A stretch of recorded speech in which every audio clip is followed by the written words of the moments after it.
श्री राम जय राम जय जय राम। भगवान शिव ने एक बार विचार किया कि अब हमको कुछ देर कुछ समय तक भजन करना चाहिए, तपस्या करनी चाहिए। ऐसा विचार करके जहाँ भगवती भागीरथी गंगा प्रवाहित हो रही हैं, ऐसे पवित्र स्थान पर बैठ करके भगवान शिव ध्यान में विराजमान हो गए और ध्यान में विराजमान होकर के वे अपने सहज स्वरूप का जो तत्व चिंतन है उस तत्व चिंतन में वे लग गए। हिमांचल को पता चला कि हमारे निकट ही भगवान शिव विराजमान होकर के तपस्या कर रहे हैं। बड़ी प्रसन्नता हुई उनको।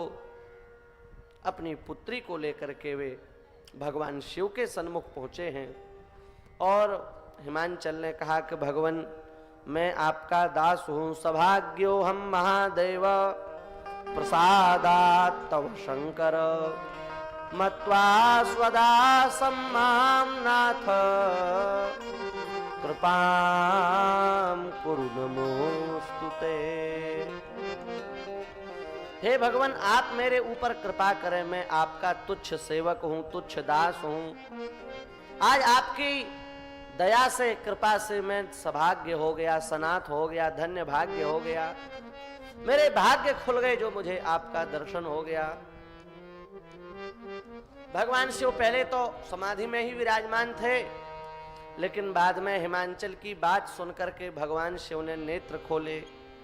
नेत्र खोल करके भगवान शिव ने कहा, बताओ आप क्या चाहते हो।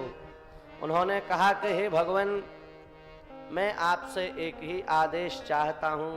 क्या? प्रत्यहं चागमिष्यामि दर्शनार्थं तव प्रभो अनया सुतया स्वामिन् निदेशं दातुमर्हसि। हे भगवान, मैं आपसे एक ही आदेश चाहता हूं, एक ही आज्ञा चाहता हूं। बताओ क्या चाहते हो। बोले भगवान, मैं आपके दर्शन के लिए प्रतिदिन अपनी कन्या के साथ में आऊंगा। आप आज्ञा दीजिए जिससे मैं आपके दर्शनों को प्रतिदिन पधार सकूं। अकेले नहीं आऊंगा, कन्या को साथ में लेकर के आऊंगा। मेरी जो शुभ लक्षणा पुत्री है, बड़ी तपस्विनी है, बड़ी भक्ता है और बड़ी निर्मल हृदया है, इसके साथ हम आपके दर्शन के लिए नित्य आएंगे, ऐसी आप आज्ञा दीजिए। शंकर जी मुस्कुराने लगे और हंसते हुए शंकर जी ने कहा, क्या कहा? आगंतव्यम त्वया नित्यम दर्शनार्थम मया चल कुमारीं सदने स्थाप्य नान्यथा मम दर्शनम। हे हिमांचल, तुम्हारा भाव बहुत पवित्र है, तुम्हारा हृदय बहुत पवित्र है, मैं तुम पर प्रसन्न हूं। तुम नित्य मेरे दर्शन के लिए आओ, तुम्हें कोई निषेध नहीं है, लेकिन एक शर्त है। क्या? बोले दर्शनों के लिए अकेले ही आना है, अपनी कन्या को साथ में लेकर के दर्शनों के लिए आने की आवश्यकता नहीं है। यदि कन्या को साथ में लेकर के दर्शन करने आओगे तो मेरे दर्शन से वंचित रह जाओगे। अब देखो, भगवती पार्वती भगवान शिव की शक्ति हैं। जैसे तरंग को जल से अलग नहीं किया जा सकता। जल में जो हिलोरें उठती हैं, तरंगें उठती हैं, उन तरंगों को यदि हम कहें कि जल से अलग कर दो तो कोई कर सकता है क्या? शब्द को उसके अर्थ से कोई अलग कर सकता है क्या? शब्द के साथ ही उसका अर्थ प्रकट हो जाता है। सूर्य की जो प्रभा है उसका कभी सूर्य त्याग कर सकते हैं? चंद्रमा की जो चंद्रिका है उसका कभी चंद्रमा त्याग कर सकते हैं? उससे कभी दूर हो सकते हैं? नहीं हो सकते। उसी प्रकार से भगवान शिव कभी भगवती पार्वती से दूर है ही नहीं, सदा निरंतर उनके साथ में है, उनके पास में है, उनसे अभिन्न है।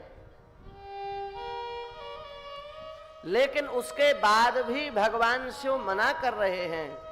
इसका अन्य कोई दूसरा कारण नहीं है, इसका केवल इतना ही कारण है कि भगवान शिव महात्माओं के लिए, जो विरक्त साधु हैं, उनके लिए उपदेश दे रहे हैं और ये समझा रहे हैं कि जो भजन करने में जिनकी प्रवृत्ति है, जो घर द्वार परिवार छोड़ करके साधु बन चुके हैं, ऐसे महात्माओं को किसी भी स्थिति में स्त्री का संग करना नहीं चाहिए, उनके दरस परस से बचने का प्रयास करना चाहिए। ये शिक्षा भगवान शिव ने दी है।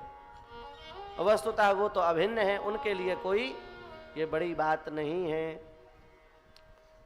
भगवान शिव ने कहा, माना कि आपकी पुत्री पवित्रा है, भक्ता है, सहृदया है, हमारे प्रति उसकी श्रद्धा है, पर फिर भी धर्म की एक मर्यादा है, शास्त्र की एक मर्यादा है।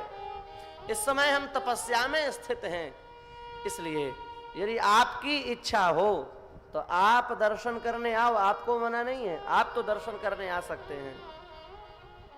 लेकिन यदि आप चाहें कि हम इनको साथ में लेकर के दर्शन करने आवें, तो ये ठीक नहीं है, ये उचित नहीं है, ये मर्यादा के अनुकूल नहीं है। तपस्या में भला स्त्री का क्या काम, इसलिए इनको लेकर के मत आइए।